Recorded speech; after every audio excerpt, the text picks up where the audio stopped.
안녕하십니까. 동네 작은교회 김종일 목사입니다. 반갑습니다.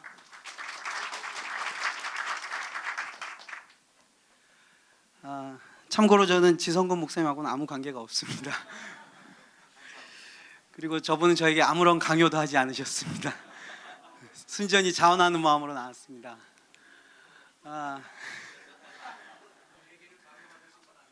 아닙니다. 저희 교회 이름은 동네 작은 교회입니다. 어느 분은 저희 교회 이름을 이렇게 얘기하시더라고요. 동네 작은 교회. 강조해 주시더라고요. 제가 외국에서 잠시 지낼 때 청년들을 가르쳤던 때가 있었습니다. 어학연수를 오거나 유학을 와서 그 한인교회에 와서 자기를 소개하는데 두 부류의 청년들이 있었습니다. 한 부류는 자신 있게 어디에서 오셨습니까 하면 자기 교회를 이야기하는 청년들이 있었습니다. 예를 들면 저는 사랑의 교회에서 왔습니다. 저는 온누리 교회에서 왔습니다. 저는 영락교회에서 왔습니다. 그런 부류가 있고요. 또 한 부류는 이제 뒤통수를 이렇게 긁으면서 네, 저는 동네 작은 교회에서 왔습니다. 제가 짓궂게 한 번 더 물었습니다. 동네 작은 교회 어디냐고. 그러면 이제 그제서야 자기네 교회가 나옵니다. 가리봉교회, 무슨 오류동교회, 이렇게 지역을 말하는 교회들이 나옵니다. 왜 그런가 생각해 봤습니다. 크게 두 가지라고 결론을 내렸습니다. 그 교회가 규모가 작든지 목사님이 유명하지 않으면 그 교회는 다 동네 작은 교회였습니다. 제가 개척을 놓고 계속 기도하고 있었는데 오늘 하나님께서 저에게 그러한 감동을 주셨습니다. 동네 작은 교회 이름 좋다. 네가 가져라.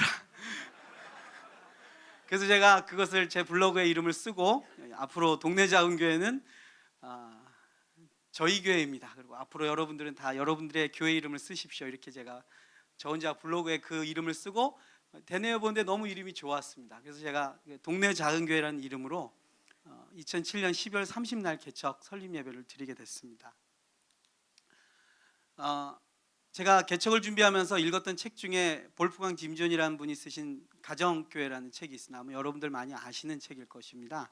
거기에 가장 중요하게 제가 그리고 감동적으로 느꼈던 그 텍스트의 내용이 바로 여기 나오는 이 내용입니다. 사과나무의 열매는 사과가 아니라 또 하나의 사과나무이다. 우리는 사과나무를 잘 키우는 이유가 많은 사과를 얻기 위해서 사과를 키웁니다. 사과나무를. 근데 이분은 뭐라고 말하냐면 진정한 사과나무의 열매는 많은 사과가 아니라 그 사과가 떨어져서 또 하나의 사과나무로 자라나는, 다시 말해서 생명을 탄생시키고 번식시키고 출생시킬 수 있는 또 하나의 생명력 있는 나무를 만들어내는 것이 진정한 그 나무의 열매라는 것이죠.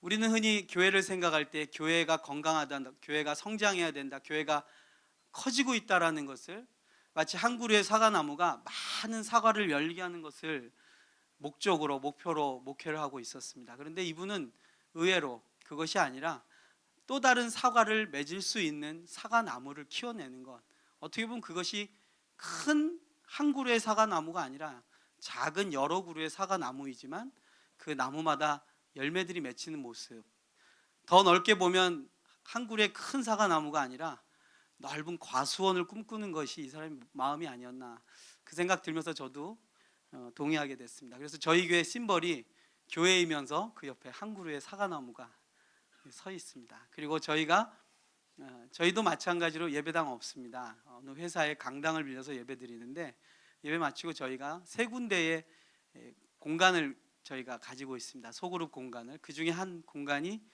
카페로 저희가 운영하고 있는데 그 카페 이름이 사과나무입니다. 카페 사과나무. 제가 개척에 대해서 기도를 할 때 충격적인 보고를 하나 받습니다. 제가 어느 때인가 저희 교단에 국내 전도국에서 사역을 했던 적이 있는데 그 당시 20세기입니다. 그러니까 20세기 말 대한민국에서 교회가 개척이 되면 3년 동안 몇 개의 교회가 살아남는가 하는 그러한 통계를 제가 보고 깜짝 놀랐습니다. 그리고 개척을 놓고 준비한 저에게 이것을 보여주신 하나님의 뜻이 무엇일까 심각하게 고민하게 됐었습니다. 과연 여러분 100개의 교회가 만약에 시작된다면 몇 개의 교회가 자립하고 계속해서 예배를 드리고 성도들이 모이는 생존에 있는 교회로 살아남을 수 있을까요? 100개의 교회 한번 여러분 꼽아보시기 바랍니다. 이제부터 교회를 세겠습니다. 어떤 분들은 걸으면서 교회를 개척하시고, 어떤 분들은 이런 상상마당에서 교회를 개척하시고, 어떤 분들은 상가에서, 어떤 분들은 아파트 가정집에서 밥상을 놓고 교회를 개척합니다. 교회를 개척하고 또 개척하고 또 개척하고 또 개척해서, 안 세셔도 됩니다. 100개입니다. 몇 개가 남을까요? 많이 남지 않습니다. 네, 2개입니다. 오늘 여기 스피커로 나오신 분들은 상위 2% 안에 드신 분들입니다. 제가 이 통계를 볼 때 저는 98%가 너무 크게 보였습니다. 왜냐하면 제 평생에 2% 안에 들어본 적이 없기 때문에 제가 개척을 하면 반드시 저 99개, 98개 중에 하나 하겠다라는 그러한 생각이 들었었습니다. 여러분, 이 퍼센테이지는 뭔지 아십니까? 30%. 건강한 남자와 여자가 결혼해서 임신을 갖게 되면 자연적으로 그 아이가, 태 속의 아이가 실제로 생명체로 엄마의 뱃속에서 나오는 자연적 임신 후 출생률이 30%입니다. 우리 육신이 자녀를 낳는 출생률도 30%인데 하나님의 거룩한 교회가 100개를 베어서 낳는데 98개가 다 사산해 버린다는 거예요. 저 98개의 실패하는 교회 중에 제 교회일 거라는 그 생각에 기도가 참 나오지 않았었는데, 어느 날 기도 중에 하나님이 저한테 그런 평안한 마음을 주셨습니다. 안 되는 98개 보지 말고 되는 2개만 봐라. 네. 그리고 저한테 주신 마음이 둘 중에 하나는 네 교회다 그러셨어요. 그래서 위로를 받았습니다. 왜 이렇게 개척을 하는데 잘 안 될까요? 그것은 우리가 교회에 대한 약간의 오해가 있었다는 그러한 결론을 제 나름대로 내렸습니다. 오늘 여러 스피커분들께서 말씀하셨습니다. 교회가 무엇인가? 우리는 흔히 교회를 조직으로 자꾸 생각하고 조직화하려고 그러고 그 안에 조직을 집어넣을 때 교회가 더 효율적이라고 많이 생각합니다. 그래서 하루빨리 조직이 되는 교회를 바라고 있습니다. 참고로 저희 교회는 아직도 제가 속한 노회에 미조직 교회로 남아 있습니다. 그런데 교회는 기계가 아니고 그리스도의 몸입니다. 교회는 살아있는 공동체입니다. 유기적이고 상호 보완적이고, 그렇기 때문에 교회는 사실은 기계가 아닙니다. 그래서 교회는 시스템이 아니라 공동체로 가는 것이 교회입니다. 이것이 제가 교회를 개척하면서 경험하게 된 사실이었습니다. 교회는 터미네이터가 아닙니다. 교회는 살이 있고 피가 흐르고 거기에 땀 냄새가 나는 살아있는 그리스도의 몸이 바로 교회라는 사실입니다. 왜 사람들이 교회를 자꾸 조직으로 이해할까요? 기계는 오차가 없기 때문에 그렇습니다. 상당히 정확하게 움직입니다. 그리고 사람이 많이 모일수록 우리는 유기적이기보다는 조직화되는 것이 편하기 때문입니다. 처음에 제가 소개해드렸던 볼프강 짐존의 그 책에 보니까 이런 내용이 있습니다. 교회가 유기적이 되려면 반드시 결단해야 될 것이 있습니다. 그것은 너무 많은 숫자가 모이면 안 된다는 것입니다. 그 말은 뭐냐 하면, 인간이라는 존재는 유기적일 수 있는 환경을 뛰어넘게 되면 그 다음부터는 누가 시키지 않아도 기계처럼 조직화하려고 한다는 것입니다. 왜냐하면 조직화하면, 시스템을 집어넣으면 잘 돌아가기 때문에 그렇습니다. 우리가 아는 이름난 교회들 보십시오. 잘 돌아갑니다. 기계처럼 돌아갑니다. 빈틈없습니다. 모든 신앙의 소비자들을 만족시킬 수 있습니다. 저도 그런 교회에서 10년 넘게 사역했습니다. 그러나 제가 제 스스로, 또 오늘 여러분들이 같이 나누신 것처럼 고민하고 힘들었던 것은 뭐냐면, 거기에 살아있는 몸을 느낄 수 없었다는 것입니다. 그리스도께서 우리에게 원하시는 것은 기계가 아닙니다. 때로는 오차도 있고, 때로는 실수도 있고, 때로는 넘어질 때도 있지만, 그 한 어린아이가 탄생한 것을 기뻐하고, 그 아이가 교회에서 주인처럼 행세하고, 그 아이를 업어주는 아빠를 보면서 온 성도가 함께 기뻐하고, 힘들고 어려운 지체들이 서로서로 부둥켜 안고 함께 울 수 있는 곳, 유기적인 관계, 공동체로서 살아가는 그 관계, 비록 그 수가 많지 않아도 그것이 바로 그리스도의 몸이고 우리 주님께서 기뻐하시는 모양이라는 것이죠. 오늘 여러 번 이 이야기가 나왔습니다. 교회는 건물이 아닙니다. 그럼 뭡니까? 사람이 교회입니다. 공동체가 바로 교회입니다. 그리고 그리스도의 몸이 바로 교회입니다. 우리는 기계가 아닙니다. 그래서 주님께서도 그 몸을 유지할 수 있는 적은 수를 데리고 제자 훈련을 시키셨습니다. 초대교회는 어땠습니까?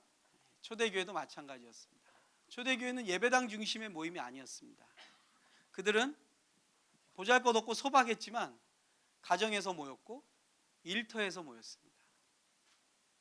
저는 성경을 읽고 또 교회 개척에 대한 마음을 품고 기도하면서 하나님께서 정말로 우리에게 원하시는 교회의 모습이 뭘까? 마태복음 18장에서 답을 얻었습니다. 마태복음 18장 전체는 작은 사람, 어린아이, 소수의 무리들에 대해서 예수님이 강조하십니다. 그리고 이들이 바로 교회라고 말씀하십니다. 제가 그동안 알고 있었던 교회의 관점, 제가 알고 있었던 교회의 모습과 너무 다른 예수님의 모습을 예수님께서 강조하신 것을 제가 발견하게 되었습니다. 그래서 저희 교회는 지극히 작은 자를 돌보는 소그룹 중심의 공동체적 교회를 유지하기 위해서 애쓰고 있습니다. 저는 개척을 준비할 때 어떻게 보면 환경이 그럴 수밖에 없었지만 그 이전에 섬기던 교회의 성도님들이나 아니면 청년들하고 같이 교회를 시작할 수 있는 기회를 전혀 갖지 못했습니다. 제가 꽤 오랜 기간 동안 외국에 있다 들어오면서 저 혼자 개척을 하게 됐습니다. 맨땅에 헤딩하기라 그러죠. 한 사람 한 사람 찾아다녔습니다. 그리고 개척을 준비하는 기간이 한 9개월 정도 걸렸습니다. 그 9개월 동안 제가 설립 예배를 일부러 안 드렸습니다. 이유는 다른 게 아니라 자신이 없어서였습니다.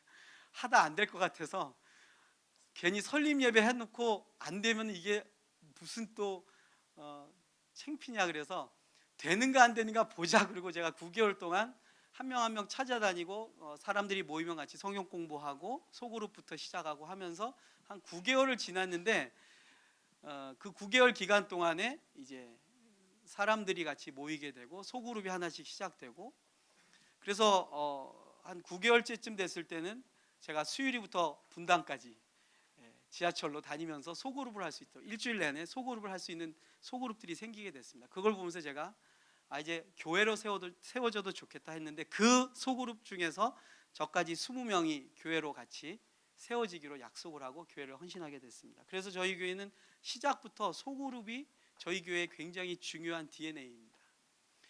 그것이 말로서가 아니라 요즘 저희 교회에서 경험되어지는 것들이 있습니다. 뭐냐면 소그룹에서 신앙의 맛을 경험하지 못한 사람들은 결국 저희 교회에서 적응을 하지 못하더라고요. 그러니까 아무리 다른 것에 만족을 해도 이 소그룹 안에서 자기의 삶을 나누지 못하고 자기의 그 내면의 것을 오픈하지 못하는 성도는 결국에는 어떤 이유를 대든지 간에 이 교회를 떠나는 것을 보게 됐습니다. 그것이 마음 아프고 슬픈 일이지만 제 개인적으로는 소그룹 중심의 교회로 가고 있다라는 반증이라고 생각하고 하나님 앞에 감사했습니다. 저희가 소그룹 하게 되면서 저희는 예배당이 없기 때문에 준비 모임 때부터 여기저기 많이 다녔습니다. 이사를 한 6번 했습니다. 이사라고 할 건 없고 예배 장소를 2주 있다가 바뀌고 한 달 있다 바뀌고 하면서 한 6번을 옮겨 다녔습니다. 방배동에서 시작해서 노량진으로 갔다가 논현동으로 갔다가 또 양재동으로 갔다가 또 다시 방배동으로 오면서 여러 번 옮겨 다녔습니다. 그러면서 느꼈습니다. 교회는 건물이 아니구나. 어디로 가도 성도들을 알아서 찾아옵니다. 그래서 이제는 단련이 돼서 정교인 체육대도 어디로 옵니다, 어디로 갑니다 하면 다 알아서들 이렇게 찾아오십니다. 그리고 저희는 모이면 성경 공부하고 주로 먹습니다. 주일은 만찬을 합니다. 만찬은 각자 쌓은 거. 어느 날은 다 음료수만 쌓아서 또 물만 먹을 때도 있지만 어떤 날은 상상도 할 수 없는 퓨전으로 음식이 모일 때도 있습니다. 그러나 이 모습이 참 아름답고 초대교회의 모습 같아서 행복했습니다.